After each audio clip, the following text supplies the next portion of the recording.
সম্মানিত হাজিরিন, সমস্ত প্রশংসা কার জন্য?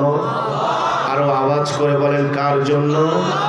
একমাত্র মহান রব্বুল আলামিনের জন্য, যিনি আমাদেরকে সৃষ্টি করেছেন। ঠিক কিনা বলেন? এই আসমান কার? জমিন কার? হায়াতের মালিক কে? রিজিকের মালিক কে? আমরা কার গোলাম? আরো জোরে বলেন, কার গোলাম? তাহলে আসমান যার, আইন চলবে তার। জমিন যার, আইন চলবে তার। আল্লাহর জমিনে অন্য কারো তন্ত্র মন্ত্র চলতে দেওয়া যাবে না। মানব রচিত কোন বিধান মানা যাবে না। ঠিক কিনা বলেন?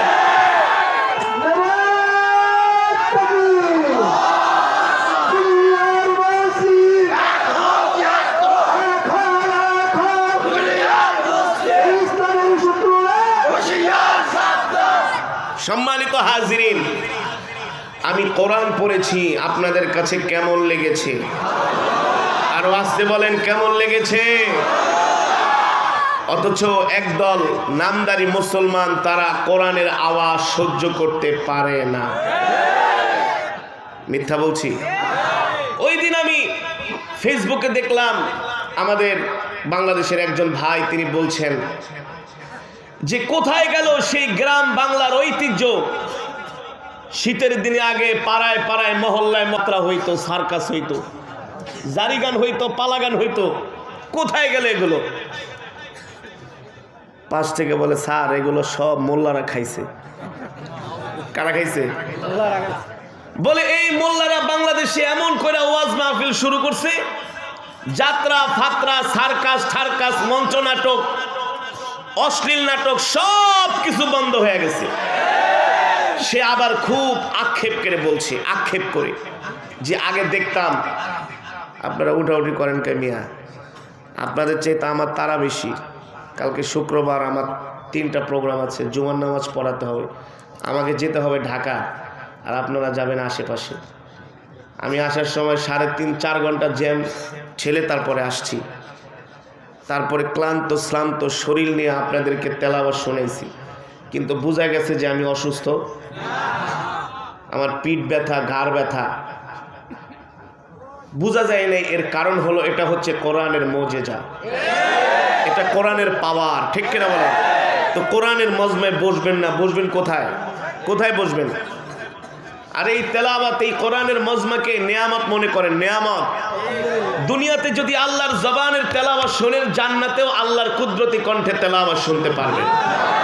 দুনিয়াতে যদি কোরআন শরীফের তেলাওয়াত না শুনেন, কোরআনুল কারীম, কোরআনুল মাজিদের তেলাওয়াত যদি না শুনেন, মনে রাখবেন জান্নাতে আল্লাহর জবানের তেলাওয়াত আপনার ভাগ্যে নসিব হবে না। হবে না? হবে। এ কারণে দুনিয়াতে আল্লাহর কোরআনকে ভালোবাসতে হবে, কোরআনের মজমায় বসতে হবে। ঠিক কিনা বলেন? আজকের এই রাত, জুমার রাত, অনেক ফজিলতপূর্ণ রাত। রাত যত গভীর হয়, রব্বে করিমের রহমতের দরজাটা আমাদের জন্য খুলে দেন। ঠিক কিনা বলেন? আমাকে বাংলাদেশের বরেণ্য ওয়াইস ইসমাতুল্লাহ হাশেমি, কাশেমি ভাইজান, আশিকি ইসমাতুল্লাহ আশিকি ভাই বলে, হুজুর একটু বেশি করে তেলাওয়াত করেন। এ কারণে আমি বেশি করে পড়ছি না ভাই। তো ওয়াজ, আরে কোরআনের তেলাওয়াতের উপর আর ওয়াজ লাগে নাকি? আমরা যখন মিশরে পড়াশোনা করতাম, আরবের মসজিদে মসজিদে শুক্রবার তেলাওয়াত হয়। কি হয়? আর একজন খতিব সাহেব আসে, শুধু খুতবা দেয়, নামাজ পড়ে। কোরআনের তেলাওয়াতই তো সবচেয়ে বড় ওয়াজ। ঠিক কিনা বলেন? কোরআন তো এমন এক কিতাব, এটার ওয়াজ করা লাগে না, তেলাওয়াত শুনেই কত অমুসলিমরা মুসলমান হয়ে যাচ্ছে। গত বছর সুনামগঞ্জের তাহেরপুর বাদাঘাট একটা জায়গা আছে, একেবারে বাংলাদেশের শেষ সীমান্ত। আমি মঞ্চে তেলাওয়াত করতেছি, একজন হিন্দু ছেলে মঞ্চে এসে আমার পাশে বসছে। যখন তেলাওয়াত শেষ, বলে, হুজুর আমি কিন্তু আপনার এই তেলাওয়াত আমি মোবাইলে একা একা শুনি, আমি কিন্তু মুসলমান না, আমি একজন হিন্দু, আমি বাজারে একটা দোকানে আমি চাকরি করি, কিন্তু আমি মোবাইলে আপনার তেলাওয়াত শুনি। হুজুর আমার এত ভালো লেগেছে, আমি মনে মনে সিদ্ধান্ত নিয়েছি, আপনি যেই দিন এই এলাকায় মাহফিলে আসবেন, আমি আপনার হাতে হাত রেখে কালেমা পড়ে মুসলমান হয়ে যাব। আরো জোরে বলেন সুবহানাল্লাহ। কোরআনের এমন এক তেলাওয়াত, বয়ান লাগে না, শুধু তেলাওয়াত শুনলেই আল্লাহ হেদায়েত দিয়ে দেয়। আর যেটার কপালে হেদায়াত নসিব হবে না, বুঝতে পারবে ওর কপালে খারাপ, আর নসিব খারাপ। ঠিক কিনা বলেন? সম্মানিত হাজিরিন, ওয়াজ বেশি করব না, তেলাওয়াত বেশি করেছি, এ কারণে অল্প সময় মোনাজাত দিয়ে দিব। বসতে রাজি আছেন না? কিন্তু একজনও উঠাউঠি করা যাবে না। একজন বসে উঠাউঠি করা যাবে না, অল্প সময় জরুরি কিন্তু কোরআন হাদিস থেকে বর্তমান প্রেক্ষাপট নিয়ে অল্প কিঞ্চিত পরিমাণ আলোচনা করব, মোনাজাত দিয়ে দিব, আমরা একসাথে উঠবো। এর আগে কেউ যে উঠে যাবে বুঝতে হবে তার আমাদের প্রতিও ভালোবাসা নেই, কোরআনের প্রতিও নাই, আল্লাহর দ্বীনের প্রতিও নাই। ঠিক কিনা বলেন? এই ওয়াজ মাহফিলগুলোর মাধ্যমে কি হচ্ছে? এই ওয়াজ মাহফিলগুলো দেখে নাস্তিক মুরতাদদের মাথা নষ্ট হয়ে যাচ্ছে। তাদের মধ্যে গোপনে গোপনে আলোচনা চলে, এই মোল্লাদেরকে এত কিছু করি তারপরও তো থামাইতে পারি না। থামানো সম্ভব না। মোল্লাদের থামাইতে গেলে দুনিয়াই থেমে যাবে। মোল্লাদের থামাইতে গেলে সূর্যের আলো বন্ধ হয়ে যাবে, চন্দ্রের আলো বন্ধ হয়ে যাবে। মোল্লাদেরকে থামাইতে গেলে আল্লাহ রিজিকের দরজা তালা মেরে দিবে, বন্ধ করে দিবে। জমিনে গজব আসবে, গজব। মোল্লাদেরকে কেউ থামাইতে পারে নাই, পারবেও না। হযরত আবু বকর ছিলেন মোল্লা, হযরত ওমর ছিলেন মোল্লা। ঠিক কিনা বলেন? মোল্লাদেরকে আসল মূল তোমরা চিনো নাই। মোল্লাদের মূল এসেছে মানবতার মুক্তির দিশারি কলিজার টুকরা নবীর মাধ্যমে। আমাদের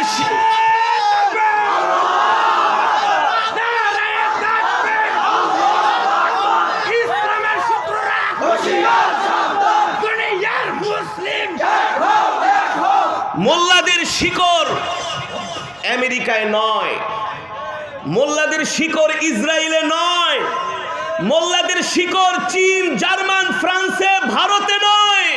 মোল্লাদের শিকড় হচ্ছে মদিনার সাথে, মদিনার সাথে। ঠিক কিনা বলেন? কেউ যদি মোল্লাদেরকে উপরাইতে চায় আল্লাহ তাকে উপরিয়ে দিবে। আবু জেহেল, উতবা, সাইবা, আবু লাহাব, ওলীদ ইবনে মুগীরারা আমার নবীকে কম কষ্ট দেয় নাই, দিয়েছে? কিছু করতে পেরেছে আমার নবীকে?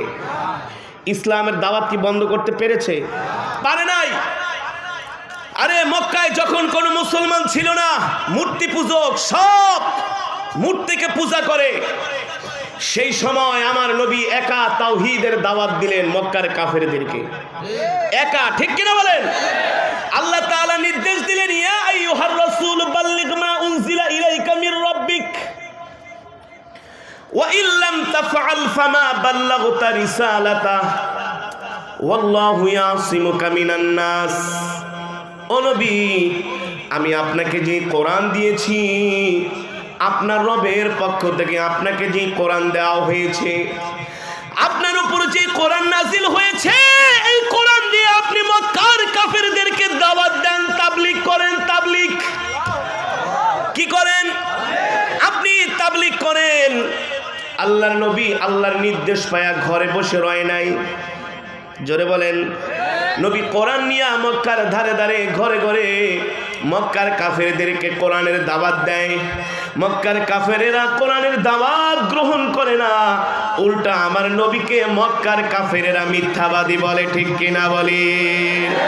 কিন্তু এত কিছু ষড়যন্ত্র করে মক্কার কাফেরেরা কোরআনের দাওয়াত বন্ধ করতে, যতই তারা কোরআনের দাওয়াতকে বন্ধ করতে চেয়েছে, আল্লাহ তাআলা কোরআনের দাওয়াতকে তত বেগবান করেছে, বেগবান। সুন্দর একটা ঘটনা বললে খুব ভালো করে বুঝবেন। কেউ যদি ইসলামের বিরোধিতা করে, বুঝতে হবে ওর সময় শেষ। এর মাধ্যমে আল্লাহ ইসলামকে আরো বেশি ছড়িয়ে দিবে, প্রতিটি ইঞ্চি ইঞ্চি জায়গায় আল্লাহ পৌঁছে দিবে। ঠিক কিনা বলেন? আল্লাহ নবী যখন মক্কার জমিনে কোরআনের দাওয়াত দেয়, কোরআনের তেলাওয়াত করে, শুধু তেলাওয়াত। মিস্টার আবু জেহেল পর্যন্ত রাত্রবেলা ঘুমাইতে পারে না। আমার নবীর কোরআনের তেলাওয়াত হচ্ছে মিস্টার আবু জেহেলের ঘুমের ঔষধ। আবু জেহেলের রাত 2টা বেজে যায়, আবু জেহেল ঘুমায় না, ছটফট করে ছটফট করে। কুপি নিয়া কম্বল মোড়া দিয়া শীতের দিনে ঘর থেকে বের হবে, দরজাটা খুলছে, পিছন থেকে এসে আবু জেহেলের স্ত্রী উম্মে জামিল আবু জেহেলের জামার কালার দিয়ে বলে, রাত 2টা বাজে কই যাও?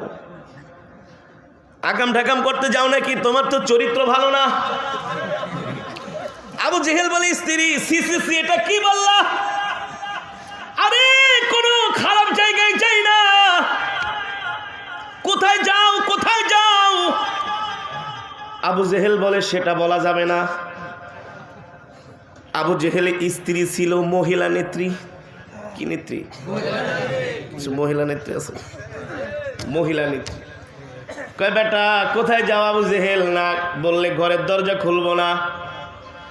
আবু জেহেল বলে, প্রিয়তমা স্ত্রী কোথায় যায় এই কথা আর জিজ্ঞেস করো না।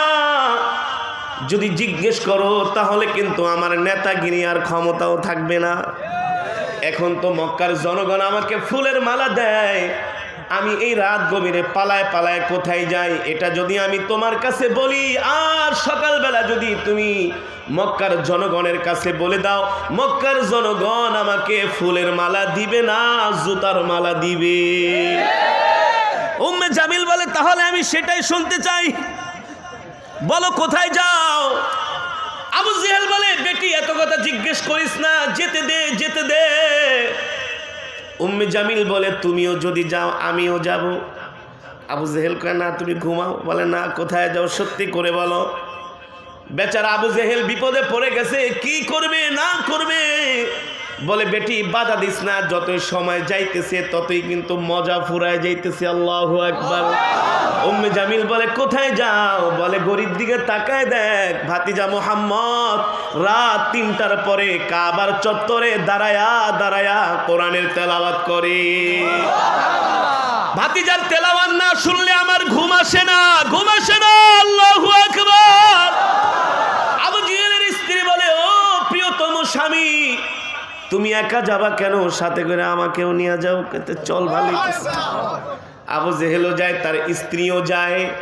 দিনের আলোতে কোরআনের বিরোধিতা করে, আল্লাহর পয়গম্বরের বিরোধিতা করে। আর রাত্রবেলা নবীর কোরআনের তেলাওয়াত না শুনলে আবু জেহেলের ঘুম আসে না। এটাই হচ্ছে আল্লাহর কোরআনের মুজিজা, ঠিক কিনা বলেন? নবী আমার মক্কার জমিনে যুবকদেরকে কোরআনের দাওয়াত দেয়।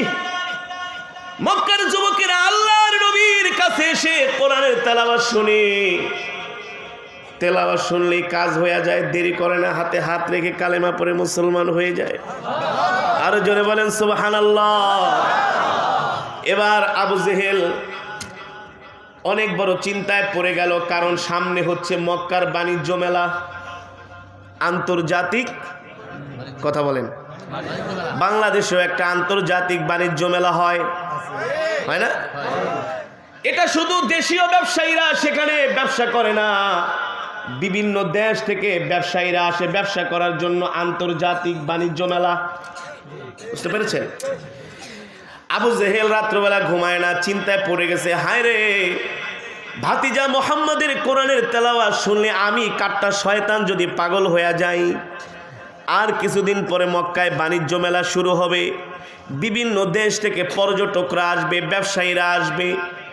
তারাও যদি এসে ভাতিজা মুহাম্মাদের জবানে কোরআন তেলাওয়াত শুনে, তাহলে তো শুধু এই ইসলামের দাওয়াত, কোরআনের দাওয়াত মক্কার মধ্যেই সীমাবদ্ধ থাকবে না, এই দাওয়াত তো সারা পৃথিবীতে ছড়িয়ে যাবে। ছড়াবে কি ছড়াবে না? ছড়াবে না? কি করা যায়, কি করা যায়? আবু জেহেল তার সাঙ্গপাঙ্গদেরকে নিয়ে মিটিংয়ে বসলে, শোনো শোনো, 1 তারিখ থেকে আন্তর্জাতিক বাণিজ্য মেলা শুরু হবে। বিভিন্ন দেশ থেকে ব্যবসায়ীরা আসবে ব্যবসা করার জন্য, কিন্তু ভুলেও যাতে মুহাম্মাদের সাথে কোনো মানুষ দেখা করতে না পারে। মুহাম্মাদের সাথে দেখা করলে কিন্তু আমাদের অবস্থা খারাপ হয়ে যাবে, ক্ষমতার মসনদ তখ্তে তাউস দুর্বল হয়ে যাবে। আরে মুহাম্মাদের এত সুন্দর কোরআনের তেলাওয়াত, আর তার কথার মধ্যে এমন আকর্ষণ, এমন প্রভাব, তার ব্যবহার, তার আখলাক এত সুন্দর, এত সুন্দর। কোনো মানুষ যদি তার সাথে আইসা 1 মিনিট কথা বলে তার জন্য পাগল হবেই হবে। কারণ আল্লাহ তাআলা আমার নবীকে এত সৌন্দর্য দান করেছেন, পৃথিবীর কোনো মানুষকে, কোনো পয়গম্বরকেও আল্লাহ এত সুন্দর করে বানায় নাই। ঠিক কিনা বলে? আমার নবী নিজেই বলছেন আমার ভাই ইউসুফকে আল্লাহ সাদা সুন্দর বানাইছে, আর আল্লাহ আমাকে লাল সুন্দর বানাইছেন। সুবহানাল্লাহ বলেন। আপনাদের কাছে প্রশ্ন, সাদা সুন্দর দেখতে বেশি আকর্ষণীয় নাকি লাল সুন্দর? জোরে বলে। লাল সুন্দর। আম্মা জান আয়েশা সিদ্দিকা রাদিয়াল্লাহু তাআলা আনহা এই কারণেই তো বলেছেন, মিশরের রমণীরা, জুলাইখার বান্ধবীরা ইউসুফকে দেখে আপেল কাটতে কাটতে তার আঙ্গুল কেটে ফেলেছে। আমার স্বামী মোহাম্মদকে যদি মিশরের রমণীরা দেখতো, শুধু আপেল না, আঙ্গুল না, কলিজা কেটে ফেলতো, তারপরও আমার স্বামীর চেহারা থেকে নজর ফিরাইতে পারতো না। এত সুন্দর করে আল্লাহ আমার নবীকে বানাইছেন। আল্লাহু আকবার। এত সুন্দর আমার নবী, চুলগুলো এত সুন্দর, হাতগুলো এত সুন্দর, আমার নবীর গাল মোবারক এত সুন্দর। আল্লাহু আকবার। নবী যখন মক্কা থেকে হিজরত করে মদিনায় যায়, মদিনার মানুষগুলো শুধু নবীজির জবানের কথার আওয়াজ শুনছে, ভয়েস, গলার কণ্ঠ শুনে পাগল হয়ে গেছে। চাহনি দেখে পাগল হয়ে গেছে, নবীজির চোখ দেখা, নবীজির চুল। আল্লাহু আকবার। কেমন সুন্দর করে আমার কলিজার টুকরাকে আল্লাহ বানাইছেন। আবু জেহেল বলে, ভাতিজার চেহারার মধ্যে এমন আকর্ষণ, এমন সৌন্দর্য, কথা এত সুন্দর, আখলাক ব্যবহার এত সুন্দর, তার চাইতে বড় সুন্দর হলো তার কোরআনের তেলাওয়াত। আল্লাহু আকবার। কালামুল্লাহ। কার কথা? আরো জোরে বলেন, কার কথা? আল্লাহ তাআলার জবানের কালাম। বলে ভাতিজার কাছে কিন্তু মালের অভাব নাই। কিসের অভাব নাই? একটা না একটা দিয়ে, একটা না একটা আকর্ষণ দিয়ে একেবারে বেঁধে রাখবে। এতক্ষণ মক্কার মধ্যে এতদিন পর্যন্ত ইসলাম তার কালেমার দাওয়াত সীমাবদ্ধ ছিল। এই দাওয়াত যদি মক্কার বাহিরে ছড়ায় যায়, তাহলে কিন্তু আমরা এই দাওয়াত বন্ধ করতে, আমাদের সীমানার বাইরে চলে যাবে, আমাদের বাউন্ডারির বাইরে চলে যাবে, আমাদের আয়ত্তের বাইরে চলে যাবে। কোনোভাবেই মুহাম্মাদের কোরআনের দাওয়াত, কালেমার দাওয়াত মক্কার বাহিরে আমরা যেতে দিব না। আরে তুই যেতে না দিলে কি হবে? আমার আল্লাহ যেটা চায় সেটাই হবে। ঠিক কিনা বলি? হবে কি হবে না? বাদিউস সামাওয়াতি ওয়াল আরদ ওয়া ইযা ক্বাদা আমরান ফাইন্নামা ইয়াকুলু লাহু কুন ফায়াকুন। আল্লাহু আকবার। এই নবমণ্ডল, ভূমণ্ডল, আসমান জমিন সব কিছুর মালিক কে? জোরে বলেন কে? ওয়া ইযা ক্বাদা আমরান ফাইন্নামা ইয়াকুলু লাহু কুন ফায়াকুন। আল্লাহ যদি সিদ্ধান্ত নেয় আল্লাহ এটা করবে, আল্লাহ বলে কুন হয়ে যায়, আর ফায়াকুন ধ্বংস হয়ে যায়। তুই বেটা আবু জেহেল চাইলেই কি? কথা বলেন। তুই আবু জেহেল চাইলেই কি না চাইলেই কি? আবু জেহেল একেবারে সব মক্কার যুবকদেরকে নিয়ে, নেতাদেরকে নিয়ে মিটিংয়ে বসলো আর বললে, 144 জারি করো, যাতে কেউ মুহাম্মাদের সাথে দেখা করতে না পারে, কোরআনের দাওয়াত যাতে মক্কার বাহিরে চলে যেতে না পারে। যে কোনোভাবেই মুহাম্মদকে অবরুদ্ধ করো, তাকে ঘর থেকে বের হতে দিবা না। আর কোনো মানুষও যাতে তার সাথে দেখা করতে না পারে, তার ঘরের কাছেও যাতে কেউ না যাইতে পারে, এমন করে তোমরা নিরাপত্তার চাদর দিয়ে ঢাইকা রাখো।